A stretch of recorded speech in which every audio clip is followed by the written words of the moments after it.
أعوذ بالله من الشيطان الرجيم. بسم الله الرحمن الرحيم. نصلي ونسلم على رسوله الكريم. أما بعد فأعوذ بالله من الشيطان اللعين الرجيم. بسم الله الرحمن الرحيم. قابل صدر احترام عزیز وقار میرے ناظرین، السلام علیکم ورحمۃ اللہ تعالی وبرکاتہ۔ آج میں آپ حضرات کے سامنے کچھ اہم سوالات اور ان کے جوابات انشاءاللہ پیش کروں گا۔ اللہ کریم سے دعا رب العالمین ہم سب کو عمل کرنے اور سمجھنے کی توفیق عطا فرمائے۔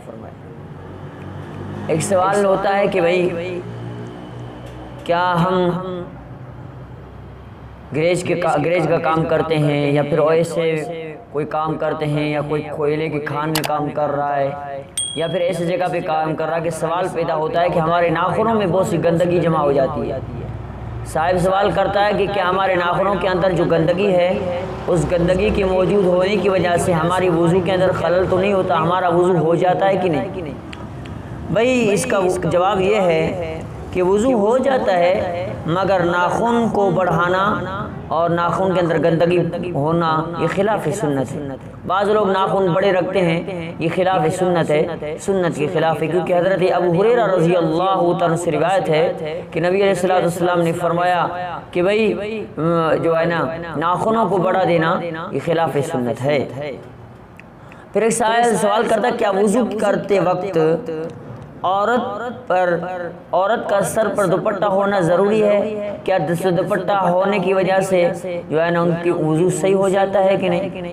بھائی سوال کا جواب یہ ہے کہ بھئی عورت کو حد الوسع اپنے طاقت کے مطابق سر ننگا نہیں کرنا چاہیے، ہر اعتبار سے اس کے سر پہ دوپٹہ ہونا چاہیے بلا شبہ، مگر اس کا وضو ہو جائے گا، وضو میں کوئی خلل نہیں آ سکتا۔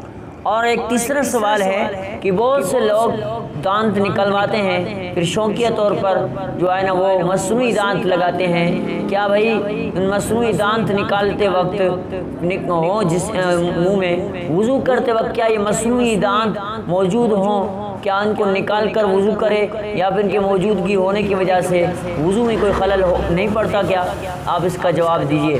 بھائی جواب اس کا یہ ہے کہ بھئی مصنوعی جو دانت لگے ہوئے ہیں ان کو نکالنے کی ضرورت نہیں ہے، ان کے ساتھ وضو درست ہے، وضو ہو جاتا ہے، وضو کے اندر کوئی خلل اور کوئی شبہ نہیں ہو جاتا۔ اور آخری سوال یہ ہے کہ بھئی کسی کو کلی وہ کرتے وقت بعض آدمی جیسے ہوتے ہیں کہ ان کے دانتوں میں جو ہے نا کچھ انفیکشن ہوتا ہے کہ وہ جب وضو کلی کرتے ہیں تو کلی کرتے وقت ان کے منہ سے خون نکلتا ہے۔ صاحب سوال کرتا ہے کیا بھئی کلی کرتے وقت منہ سے خون آ رہا ہے اور کل بعد میں پھر وہ خون رک جا رہا ہے، کہ یہ صاحب کلی کر رہا ہے، کیا اس کا وضو درست ہو جاتا ہے؟ کہ بھئی اس کا جواب یہ ہے، بھئی صاحب جامع الفتاویٰ کے بھئی جواب دیا ہے، فتاویٰ دارالعلوم دیوبند کا فتاویٰ ہے، وہاں سے کہ بھئی اسی حالت میں وہ شخص جس کے منہ سے کلی کرتے وقت خون آ رہا ہے، ایسے آدمی کو چاہیے کہ وہ کلی نہ کرے، اس کا وضو درست ہو جائے گا، وضو اس کا ہو جائے گا اگر کلی نہیں کرتا ہے۔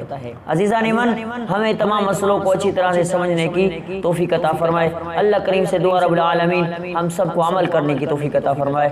وآخر دعوانا الحمدللہ رب العالمین۔